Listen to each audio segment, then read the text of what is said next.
지역의 대표 스피커 두 영맨들의 화끈한 토론 한판 YMCA 토론 시간입니다. 오늘도 두 분 영맨 모셨습니다. 여수와 순천 YMCA 김대희, 김석 총장님 어서 오세요. 네, 안녕하십니까. 네, 안녕하세요. 네, 반갑습니다. 한 주간 잘 보내셨을까요? 네, 저는 어제 17일부터 시작해서 앞으로 보름 동안 여수시 작년도 예산이 한 1조 7천억 정도 돼요. 네. 요거 결산검사 활동을 이제 시작을 했습니다. 보통 우리가 결산검사라고 한다면 작년 1년 동안 여수시 의회가 승인해준 1년 동안 여수시 살림살이가 제대로 집행이 되었는지 또 시의회가 정해준 예산을 잘 활용했는지를 결과를 보고 그 살림살이를 좀 평가하는 건데요. 네. 어떻든 여기 공인회계사나 세무사님들 여러 전문가들이 한 7명 정도 참여를 해서 꼼꼼히 내용을 들여다봅니다. 저는 민간 자본 보조 사업들하고요. 네. 그리고 예비비 그리고 5천여 개가 넘는 여수시 계약 관계 요 내용에서 결산 과정을 살펴보고 있습니다. 상당히 바쁜 일정을 소화하신 것 같은데. 바쁜 것도 바쁜 거지만 네. 알바를 하고 있다는 뜻이죠. 그 수당이 짭짤하거든요. 네. 어떻게 한 주간 잘 지내셨을까요? 네, 저는 네. 월요일 날 광주 전남 YMCA 협의회 회의가 있었고 네. 그다음에 순천 윤석열 퇴진 순천 시민 비상행동을 사회 대개혁 순천 시민 행동으로 이름을 바꾸고 전국적으로 진행하고 있는 제 정당과 네. 시민사회의 어떤 이번 대선 대응에 대해서 순천을 이렇게 순천 시민행동으로 한다라고 하는 것을 좀 결정을 좀 하는 회의가 있었고 네. 그러면서 이제 5월 17일 날 토요일이거든요.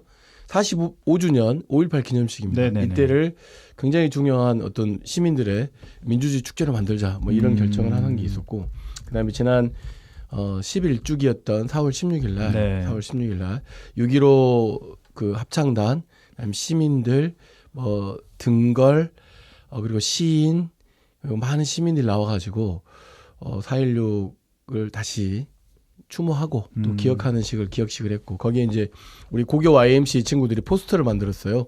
순천고 YMCA랑 강남여고 YMCA가 포스터를 만드는데 그 포스터를 본인들이 직접 이제 수업 시간이라 못 오니까 네. 제가 직접 들고 가고 YMCA 회원들이 직접 들면서 한 주를 좀 그렇게 보낸 것 같습니다. 두 분 다 제가 들어보니까 정말 바쁜 일정을 이 비상행동이 끝나고 소화하신 것 광장이 같습니다. 끝났는데도 더 그러니까 바빠지는 것 말입니다. 같습니다. 그렇습니다. 저희가 바로 주제 토크로 들어가 보도록 하겠습니다. 조기 대선의 막이 오르면서 각 광역 지자체들마다 지역 현안들을 대선 공약으로 반영시키기 위한 움직임이 빨라지고 있습니다. 전남에서는 75개의 정책 과제를 정했고요. 지역 국회의원들과 각 정당 관계자들에게 전달했다고 하는데요. 오늘은 이런 관련 내용들 한번 살펴보도록 하겠습니다. 먼저 전남도가 지역 발전을 위해서 대선 공약에 포함시켜달라는 정책 과제 75건을 포함했습니다. 건의했는데요. 건의 내용 혹시 살펴보셨습니까? 총평 한번 주시겠습니까? 김석 총장님. 네, 일단 좀 봤는데 제 1번이 국립국가대학 설립 얘기도 하고 그다음에 지금 현재 여수 특히나 산단 지역에서 굉장히 어려움을 겪고 있잖아요. 네. 그래서 석유화학 문제와 철강 산업에 대한 어떤 대전환이 좀 필요하다라고 하는 것도 좀 있고 그리고 전라남도가 윤석열 정부 이전에 굉장히 강하게 추진했던 것 중에 하나가 재생에너지 특히 네. 태양광과 관련된 특히 그 신안 지역 내에서의 태양광이랄지 해상 풍력 이런 것들을 좀 추진하다가 좀 잠시 좌초됐었는데 이런 것들에 대한 구체적 허브들을 좀 구축해달라. 그다음에 우주 발사체 관련된 문제, 그다음에 작년에 우리에게 굉장히 큰 아픔을 줬던 무한 국제공항에 여러 가지 이러저러한 문제, 그다음에 남해안 글로벌 해양 환경에 대한 문제랄지 굉장히 전반적으로 굉장히 좀 중요한 75건의 공약 과제를 내온 건 맞는 것 같아요. 근데 그러나 좀 더 비중을 좀 뒀으면 했던 것들 중에 하나가 어쨌든 기후 위기이기도 하고 네. 또 동반해서 인구 소멸 관련된 어려운 위기 문제이기도 하잖아요. 그럼 결국은 뭐냐면 뭔가 자꾸 지금 전라남도가 75건의 공약을 내세운 것들이 어찌됐든 간에 우리 전라남도의 그 산업적을 역량을 좀 강화하고 증진시키고 살고 있는 주민들 또는 외부 유인들을 유입하겠다라고 하는 굉장히 좋은 공약 사항인 것 같긴 한데 네. 그의 핵심이 무엇인가? 핵심이 무엇인가라고 하는 어떤 핵심 키워드가 좀 나열한 거 이외에 분명한 카테고리가 과연 이 도민들의 마음을 울리고 있는 건가? 그러니까 지역에 산적해 있는 예를 들면 민원거리들이 아닌가 이게 국가에 그 민원거리들 이외에 이 탄핵 국면을 종료하고 나서 그 전 대통령을 파면하고 난 이후에 새롭게 만들어진 대선이잖아요. 네, 맞습니다. 그럼 이 대선에 대한 성격이 뭔지를 명확하게 알아야죠. 결국은 내란 세력들에 대한 청산. 그러니까 묵은 규제와 과제와 그동안의 도민들이 어렵게 했던 것들은 무엇인지를 좀 개선하고 그다음에 풀뿌리 민주주의를 좀 강화하고 그래서 그런 걸 바탕으로 아까 말했던 것처럼 국립부대들 설립하고 막 이렇게 된단 말이에요. 근데 여전히 전라남도는 엘리트주의에 빠져 있는 것 같아요. 도민은 제외하고. 그러니까 본인들이 엘리트라고 생각하고 본인들이 결정한 것이 도민들의 공약이라고 좀 잘못된 생각을 하고 있는 거죠. 광장과 굉장히 이반된 그런 어떤 것이 아니겠는가. 그러니까 75건의 공약을 전체를 비판하고 싶진 않아요. 그러나 핵심 과제가 빠졌다. 이런 정도라고 한다면 내년 지방선거에서 민주당은 지난 보궐선거에서 조국 혁신당에게 한번 당명구수를 빼앗긴 적 있잖아요. 네. 굉장히 심각한 도민들로부터 이반된 정치 결과를 나올 수도 있겠다. 너무 안일하다. 그런 생각을 좀 가졌습니다. 네, 핵심 사안이 좀 빠진 것 같다라고 의견 주셨습니다. 아니, 핵심 사안보다는 핵심 철학과 핵심 키워드가 빠진 것 같다. 핵심 키워드가 빠졌다. 네. 김대희 총장님 어떻게 보셨습니까? 예, 뭐 제가 보기에는 전체적으로 전라남도의 75개 대선 공약 예산만 해도 195조 원이 넘어요. 거의 200조 원 가까이 천문학적인 예산이 들어가야지 달성될 수 있는 영역인데 네. 전남 동북권 관련 내용이 없다. 전남 동북권 관련 75개 중에서 겨우 한 서너 개 정도 저는 확인해 볼 수 있어요. 물론 이제 석유화학 제철 산업 대전남 메가 프로젝트하고 우주 발사체 산업 융복합 클러스터 조성권하고 이수신대교 국가관리 요청 정도. 네네. 나머지는 전부 다 서부권 중심입니다. 그렇죠. 네. 이건 명확합니다. 이 된 거고 그리고 또 하나 두 번째로는 2025년 오늘 현재 전라남도의 미래 정체성. 현재 전라남도 당면하고 있는 문제와 향후 전라남도가 어디로 갈 것인가에 대한 정체성을 담아내는 공약은 하나도 없다. 아까 김석 총장님 말씀하신 것처럼 기후위기와 탄소 중립 네. 그리고 농업이잖아요. 네. 그렇죠. 농업과 해양수산의 미래가 농업이 좀 있긴 해요. 네. 그래도 그건 뭐 특정 하나의 뭐 연구 개발 뭐 이 정도지. 종합적이진 않죠. 네. 그렇다 보면 여기는 순천대학이라든가 전남대 여수캠퍼스 목포대학처럼 농업이라든가 해양수산을 근거로 하는 대학과 연구 뭐 이런 협력 개발을 위해서 막대한 국가 정책들이 필요하거든요. 네. 차라리 그런 걸 요구해서 지방 국립대를 우리나라 최고의 국제적인 농업과 해양수산의 대학으로 육성하겠다는 비전마저도 없다. 좀 이런 측면인 거고 저는 역시 이게 전남연구원과 또 전라남도의 과장급 이상의 공무원 중심으로 만든 정책 공약이다. 완전 공무원스럽다는 거죠. 비슷한 의견. 네네. 네. 어떤 담론이나 또 22개 시장 군수나 또 시민사회와의 여러 담론 형성을 통해 만들어진 과제가 아니라 굉장히 공무원스럽게 만들었던 거고 이것은 내년 지방선거 때 김영록 지사의 3선과 관련된 노골적인 입장들이 좀 저는 느꼈습니다. 네. 저는 한 가지 덧붙이자면 이번 이제 탄핵 파면 국면에서 광장이 열려서 광장을 많이 방문하신 걸로 알고 있어요. 전라남도 관계자들도 그렇고. 네. 근데 광장에서 나온 이야기에 대해서는 귀 기울이지 않았던 것 같아요. 광장에서는 사실은 이런 문제들도 되게 중요하지만 핵심적인 것은 왜 도대체 국민의 이야기가 국가에 반영되지 않느냐. 역으로 이야기하면 도민의 이야기가 도민들에게 반영돼야 되잖아요. 네. 저는 크게 다르지 않다고 생각해요. 뭐냐면 좀 더 열어야 된다. 75개 공약을 만들 거라고 했으면 시간 남았어요. 그럼 도민들한테 물어봐야죠. 도민들한테 물어서 필요한 공약이 뭐냐라고 물어봐야 되는데 미안하지만 뭐 공무원이 결정하면 도민이 따라갑니까? 도지사가 결정하면 도민이 따라가요? 전남연구원이 뭐 결정하면 우리가 따라갑니까? 여전히 중앙정부의 대통령 한 명 파면하면 뭐합니까? 네. 제도적으로나 풀뿌리 민주주의적 요소들이 전남 도정이나 곳곳에서 아직 이렇게 멈춰져 있는데 네. 이런 것들에 대한 혁신 없이 이 남아있는 과제 사업들이라고 하는 것이 나중에 이게 실패하면 다 누구 책임이냐 하십니까? 국가가 예산을 지원해주지 않았기 때문에 못했다. 그 결론을 얻기 위해서 이런 방식으로 굉장히 훌륭한 75건의 그 공약을 내세웠지만 그런 것들이 좀 아쉽고 아직도 멀었다라고 하는 생각이 좀 듭니다. 알겠습니다. 방금 도민의 이야기를 좀 들어봐야 했다라고 이야기를 해주셨는데 이 이야기를 또 빼놓고 할 수가 없을 것 같아요. 이 대선 공약에 포함시켜줄 것을 요청하고 있는 핵심 과제 중에 맨 앞에가 국립의과대학 설립이 있었습니다. 그럼에도 불구하고 전남도가 내년 개교는 어렵다고 판단을 했어요. 이 전남도가 실현 전략과 의지를 가지고 있는가? 이것에 대해서는 어떤 말씀 주시겠습니까? 김대희 총장님? 네, 저는 이거 완전 무능력해요. 전남도가 완전 무능력한데요. 아니 그동안에 김영록 지사가 과연 전남 국립대 의대 신설과 관련돼서 어떤 정치적 협상 카드를 가지고 있었고 구체적인 실현 노력, 전략적 노력들을 어떻게 짰는지 하나도 보이지 않거든요. 어제 이주호 교육부 장관 명확하게 어청협하고 의대 협회에 완전 무릎 꿇었습니다. 이전 단계로 3,058명으로 정확히 가는 완전 굴정적인 내용들. 그럼 1년 동안 모든 환자들과 국민들이 애타게 살았던 모든 것은 물거품이 되어버린 거 아닙니까? 그렇습니다. 네. 이거 의대 신설은요 생각지도 않습니다. 교육부는. 그런 건데 김영록 지사 지금까지 우리한테 희망만 줬잖아요. 목포대, 순천대 통합만 되면 네네. 모든 건 해결될 것처럼 완전 부풀려진 홍보만 했는데 결과는 처참한 실패고 내년엔 될 수가 없어요. 내후년도 불가능합니다. 이 정도의 전략이면. 그러면 새롭게 이제 국민의 정부, 민주정부가 새롭게 들어서면 다시 판을 시작해야 되거든요. 네네. 그렇다 보면 새롭게 이제 정당과 아니면 지역 주민과 또 대학과 다양한 전문가들과 계속 그림을 만들고 전략을 만들고 해야 되는데 그런 모습은 전혀 보이지 않아요. 그냥 오로지 목포대하고 순천대만 쳐다보고 있고 뭐 행사 있으면 두 대학 총장만 데리고 와서 그냥 허세 부리듯이 하는 이런 모습 전략 가지고는 전라남도의 국립의대 신설은 완전 물 건너간 거다. 이번 대선뿐만 아니라 내년 지방선거 때도 저는 처참하게 실패할 거라 봅니다. 네.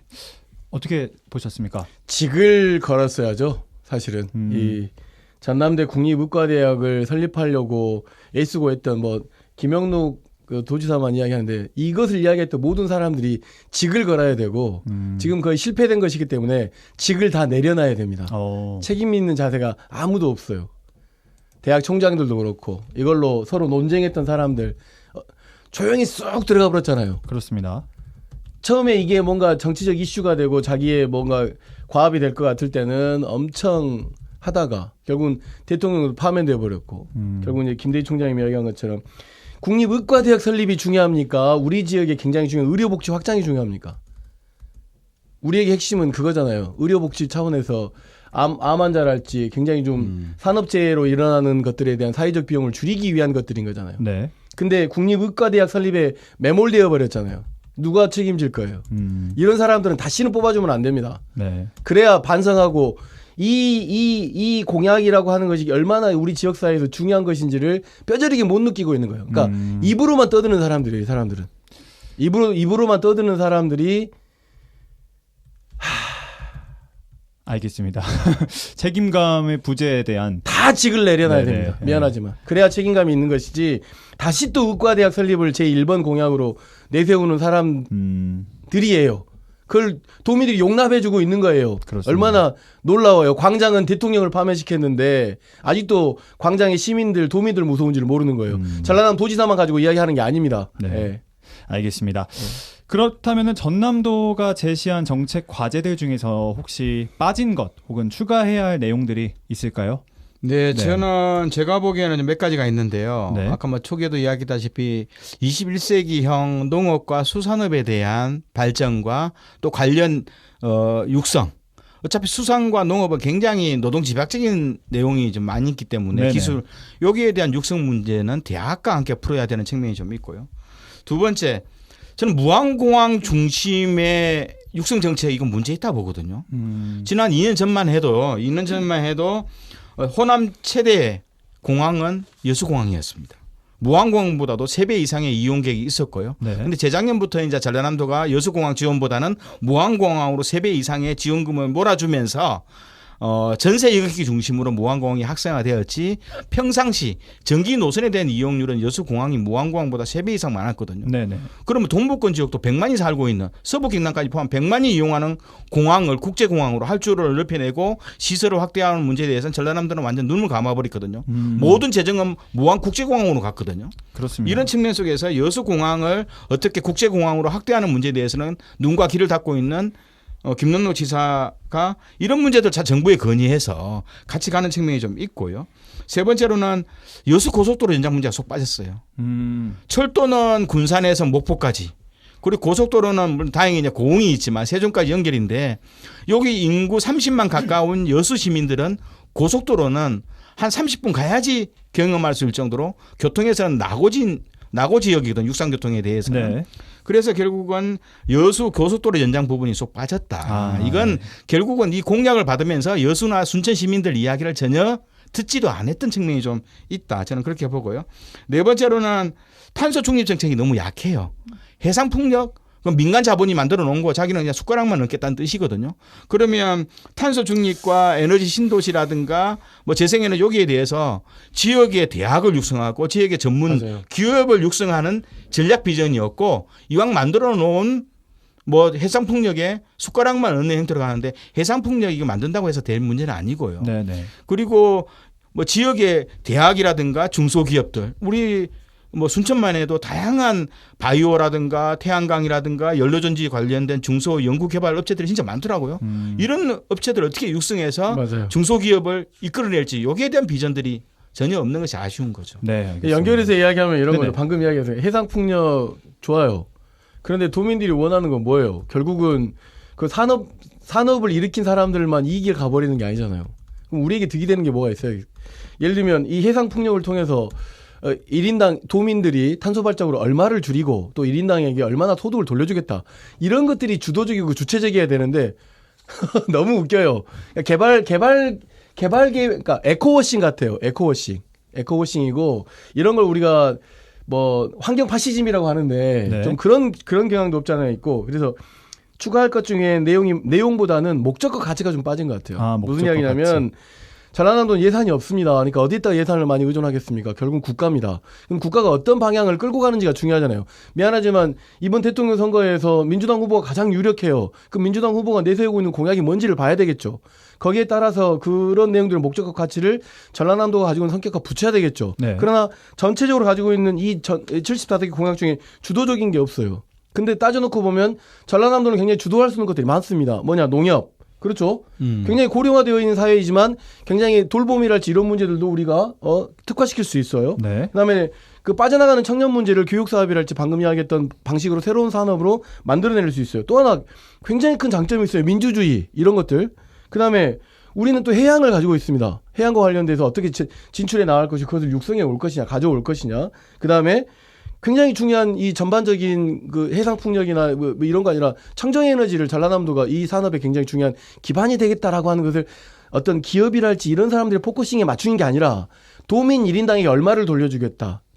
이걸 통해서 도 전반적으로 에너지 자립을 어떻게 형성하겠다. 이런 이야기가 보이지 않는 것이 답답할 따름이죠. 무슨 이야기냐? 계속 이야기하고 있지만 저도 박사과정에 있습니다만은 그 연구원들이 가지는 한계들이 있어요. 그리고 공무원들이 가지는 한계가 있습니다. 이건 제가 볼 때는 정말 해결할 이 공약을 75개를 실현하겠다라는 게 아닌 게 아니라 75개 중에 몇 가지라도 좀 골라주세요라고 굉장히 반찬을 굉장히 넓게 나열해 놓고 여기 맛있는 반찬을 그냥 딱 이것만 딱 특정하게 딱 요거만 주면 되는데. 근데 이제 제가 보기에 목이 시어보네요. 목이 시어보. 근데 제가 보기에는 이제 특이한 것이 있어요. 네. 75개 공약 중에서 영암이죠. 영암하고 목포 중심으로 조선 산업이죠. 그죠? 네. 영암은 대형 조선소고요. 목포는 중형 조선소인데 요걸 그 국가적으로 전략을 하겠다는 게 서부권 지역은 조선 산업 가지고 앞으로 먹고 사는 기반을 조성하겠다는 내용이 깔려 있거든요. 네. 근데 동북권 지역은 율촌 산업단지라든가 물론 이제 여수나 광양 국가산업단지 말고도 일반 산업단지가 많거든요. 네네. 율촌이나 해룡 이런 거 보면서 이런 것은 어떻게 기계라든가 우주항공을 뒷받침해 줘야 되니까요. 네. 기계 산업이라든가 다양한 자동차 조립이라든가 이런 거에 대한 비전 자체가 없어서 좀 너무 서부권 중심의 집중적인 정책 공약 대안이 너무나도 좀 아쉬운 측면들을 확실히 느꼈습니다. 이제 저는 이제 이런 이야기 우리 하잖아요. 네. 그럼 제 양반들이 우리한테 이럴 수 있어요. 그럼 너희들이 한번 짜봐라 그래요. 그럼 돈을 우리한테 주면 돼. 돈을. 무슨 이야기냐. 국민들이 선출직 공직자로 선택을 했고 국민들의 세금으로 월급 받고 있는 사람들이 이 정도밖에 내세우고 있지 못하고 전반적으로 흘러가고 있는 국가적 흐름이랄지 대세랄지 내산세리 청소년에 대한 문제, 사회 대개의 과제에 대한 이야기들이 광장에서 쏟아져 있는데 그걸 수렴할 수 없다라고 하면 그 직을 내려놔야 된다니까요. 차라리 월급을 그 돈을 우리한테 줘보세요. 우리가 리포트를 만들어 드릴게. 그러면 그런 방식으로 많은 주민들에게 국민들에게 도민들에게 제안을 했으면 얼마나 좋았을까요? 여기 네. 이제 이런 이야기도 나옵니다. 관광문화휴양 사업 중에 뭐 제2선수촌 건립이랄지 2031년 뭐 국제정원 박람회 뭐 이런 이야기도 나오는 그런 건 아이디어들이죠. 네. 아이디어들인데 중요한 것은 공약이고 정책이잖아요. 그러니까 이곳에 전라남도가 이번 대선에서 이건 반드시 해야 된다라고 하는 것들을 국립의대 이외에는 보이지 않는 것도 좀 답답한 측면이 있다라고 하는 것이고 이 공약을 폄하하려고 하는 문제가 아니라 네. 목적과 가치가 도대체 어디에 있느냐 네네. 이걸 좀 한번 다시 좀 되돌아보셨으면 좋겠어요. 알겠습니다. 정책 과제들의 보완 사항에 대해서 한번 이야기해봤습니다. 다음으로 이번에 탄핵 집회 주축이 된 분들이 이제 청년들과 대학생, 청소년들, 이른바 응원봉 세대들이라고 하고 있는데요. 대선 과정에서도 이 목소리가 작용을 해야 할 텐데 이 부분은 어떻게 보고 계십니까? 뭐 제가 보기에도 어떻든 각 정당은 이제 각 뭐 기존 정당 내 청년위원회라는 네. 공식 조직을 통해서 만들겠지만 저는 이왕이면 정당의 공식 좀 평소에 듣기 때문에 저는 거리로 나가야 된다 봐요. 대선 후보들은 각 당에 이게 뭐 여야를 떠나서요. 진짜 대선 후보에 나오는 사람들이라면 당 조직을 동원해서 일반 청년들 만나야 된다. 뭐 안정적인 뭐 청년층은 굉장히 불안한 노동의 조건, 불안한 경제적 상황에 놓여 있는 이 불안성에 놓여 있는 청년들을 무엇 때문에 그리고 어떻게 해결해야지만 이 불안성을 없앨지 좋은 일자리 어떻게 만들어낼지 여기에 대한 가감한 이야기를 좀 들어야 된다. 직접 들어야 된다. 예, 들어야 되는 거죠. 그래서 결국은 기존의 청년위원회뿐만 아니라 또 이런 이야기들을 듣는 과정 속에서 올바로 의사를 표현하고 또 대안을 같이 만들어내는 청년이 있으면 저는 가감히 인재 육성해야 된다. 가감히 당외 인사로서 받아들여서 당의 중요한 정책 과정과 아니면 지방선거라든가 또 뭐 우리가 정치 권력을 잡으면 청와대든 어디든 뭐 다양한 정무적 인재로서 판단 들어와서 그 생각들을 그대로 실현화시키는 내는 과정으로 저는 인재 모집을 좀 해야 된다고 보는 겁니다. 네, 알겠습니다. 네, 저는 일단은 뭐 윤석열 정부 안에서의 그 웬만한 모든 거버넌스 다 깨져버렸거든요. 네. 그러니까 그게 뭐 우리 전라남도나 이런 곳도 뭐 살아있지는 않은 것 같아요. 그러니까 여기 청년 정책들은 대단히 중요한 청년들과의 거버넌스가 좀 필요하다고 생각하고 네. 공론 과정이 좀 필요하다고 생각하는데 이번에 제가 광장에서 만난 청년들은 대체적으로 대의보다는 생활 정치에 가깝습니다. 무슨 이야기냐면 이번 그 비상계엄을 본인들의 일상을 빼었기 때문에 광장에 나온 친구들이 많거든요. 네네. 그렇기 때문에 이 생활 정치에 대한 이야기들이 좀 굉장히 좀 많아야 된다. 근데 청년들이 내세우고 있는 이야기가 뭐냐? 기후에 관련된 이야기가 상당히 많습니다. 기후 위기 시대에 정말 대한민국의 비전이 있는 거냐? 그럼 내가 아이를 놓고 사는데 그 기후 위기가 계속 반복된다라고 하면 우리 아이가 커가야 될 세상은 과연 안전한 거냐? 이런 질문들이 많은데 또 그다음에 젠더에 관한 문제.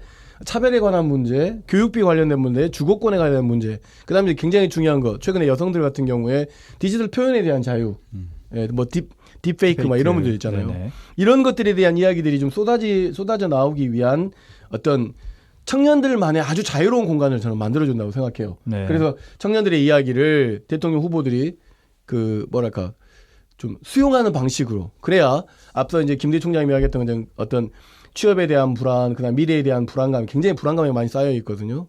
뭐 아나운서님도 네, 그러셨지 않습니까? 네. 그런 불안감들을 대한민국 국가가 일부는 해소하기 위한 노력이 있다. 이런 안정감으로 좀 감싸줄 필요가 있지 않느냐라고 싶습니다. 네, 알겠습니다. 자, 다음으로 또 이제 비상행동이 추진하고 있는 사회 대개혁의 구체적인 의제에 대해서 좀 알아보려고 하는데 이 의제와 대선 공약화 어떻게 돼가고 있습니까? 뭐 청년 공감 버스라든지 뭐 등등 어떻게 생각하고 계셨는지 김대희 총장님. 네, 저는 핵심은요. 청년뿐만 아니라 4, 5, 60대 모든 사람들이 어렵습니다. 그죠? 핵심은 그거라서 네. 결국은 이 청년뿐만 아니라 중장년들도 불안한 노동, 불안한 수입은 가장 제1의 문제고요. 네. 두 번째로는 결국은 그럼 우리나라의 한 30% 정도가 자영업입니다. 다른 나라에 비해서 굉장히 많은 자영업은 몰락했고 지금 죽음을 건 경쟁을 하고 있는 상황들 그리고 집값 폭등으로 결국은 주민들의 주거 불안 문제는 상당히 심각한 문제고 네네. 또 우리가 그럼 나이 들어서 60, 70대면 노인층의 빈곤 문제 이런 다양한 민생 문제가 존재하고 있거든요. 네. 여기다가 저는 이러한 문제에 아까 김석 총장이 이야기했던 정의와 평등, 인권, 차별 절패 뭐 이런 가치들을 민주주의적 가치를 어떻게 덮어씌울 것인가 하는 문제. 이것이 바로 저는 다시 찾는 민주정부, 다시 찾는 국민정부의 공약의 핵심이 돼야 된다. 그런 거죠. 그러려면 더욱더 많은 사람들과 계속적으로 만나내는 과정. 아마 보다 더 이렇게 다양한 국민의 각 계층과 각 부분을 만나내는 정당이 이번 대선에 승리할 거라 봅니다.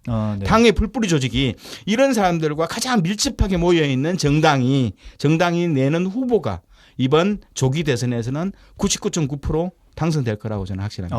네, 알겠습니다. 비상행동의 그 대선 공약화 과정은 이렇게 추진되고 있습니다. 일단 12개 분야의 개혁 과제를 도출을 했고, 네. 그다음에 총 따져놓고 보면 424개의 세부 과제로 구성되어 있는데, 네. 이게 그러니까 그 4월 17일 국회에서 정책 토론을 좀 개최했고, 그래서 민주당을 비롯한 야당 모두에게 이 정책 과제를 전달했습니다. 그래서 이 중에는 계속 광장에서 나왔던 검찰의 수사권 폐지, 비례대표제 강화, 시민참여형 수기민주주의 제도화 뭐 이런 이야기들 되게 많이 나왔고, 제1번이 민주공화국의 회복입니다.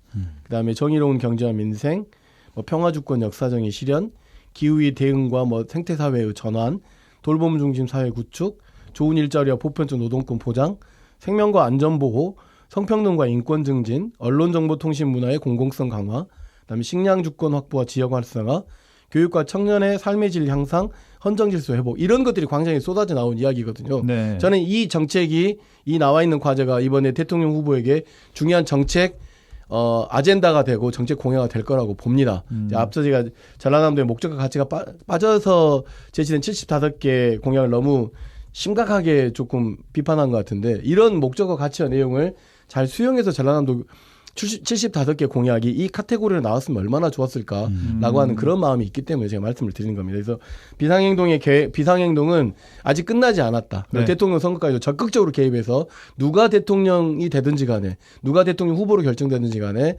광장에 나온 이야기를 포기하지 않고 반드시 실현시키기 위해서 저 역시도 마찬가지고 최선의 노력을 다하겠습니다. 네, 알겠습니다. 마지막 질문인데요. 민주당과 조국혁신당 등 야 5당이 대선 공약으로 사회 대개혁을 추진하자고 공동선언을 했습니다. 공약이 그야말로 빌공짜 공약이 되지 않기 위해서라면 광장이 해야 할 것들이 뭐가 있을지 간단하게 1분씩만 듣도록 하겠습니다. 네, 저는 어떻든 이게 사회 대개혁에서 제안했던 이런 다양한 사회 대개혁 요구 조건과 관련되어서 저는 끊임없이 이야기를 해야 된다 봅니다. 대선 과정은 물론 사람이 모여서 주장을 하는 것은 선거법과도 밀접한 연관이 있지만 네. 저는 이건 과감하게 뭐 어떻게 보면 새로운 혁명정부를 만들 정도로 민주주의된 가치가 높은 시기의 선거이기 때문에 선거법과는 관계없이 자유로운 요구와 바램을 하고 그것을 하겠다는 정당들은 가감히 박수 쳐주는 유권자의 모습들을 지켜가는 저는 이번 대선 과정이 돼야 된다고 보고요. 네. 그리고 더불어민주당 뭐 가장 큰 정당뿐만 아니라 이왕이면 합친 5개 정당 중에서 가장 그 일을 앞으로 정권을 잡으면 누가 잡을지 모르지만 정권을 잡으면 그 일을 가장 잘할 수 있는 정당의 주요 지도자들을 그 일을 맡겨보는 과정으로 가야 된다. 뭐 우리만 독식하겠다가 아니라 환경과 노동은 누가 잘하겠다. 당신 정당 사람이 잘하겠다. 이건 복지여행은 당신 정당에서 인물들을 구성해서 합시다. 이러한 연합정부, 연립정부의 개념까지도 갈 각오를 하고 이런 공약들을 국민들의 바닥의 요구들을 받아주는 이런 과정으로 저는 갔으면 좋겠다 봅니다. 네. 국민내각 뭐 이런 거. 저는 이제 좀 다른 것이 내란이 끝난 것 같잖아요. 네네. 대행들의 활동을 놓고 보면. 그래서 이번 대통령 선거는 정권교체를 바라는 국민들의 요구도 있고 새로운 대한민국을 바라는 어떤 계획의 요구도 있어요. 또 한편으로 내란 세력들이 다 완전 청산에 대한 이야기도 있죠. 그렇기 때문에 말씀하셨던 것처럼 민주당, 조국혁신당, 야당과 야당 모두가 5당과 함께 네. 공동선언도 한 것이 이행될 수 있도록 저희는 철저하게 이 이행에 대한 요청도 하겠지만 네. 감시도 하게 되고 단순히 이걸로 끝나는 게 아니라 굉장히 중요한 정치 이행에 대한 플랫폼으로 좀 전환하기 위한 노력들을 네. 모두가 다 해야 된다. 모두가. 알겠습니다. 예. 네. 알겠습니다. 여기까지 듣도록 하겠습니다. YMCA 토론 여수와 순천 YMCA 김대희, 김석 총장님 두 분과 함께했습니다. 오늘도 고맙습니다. 네, 감사합니다. 네, 감사합니다.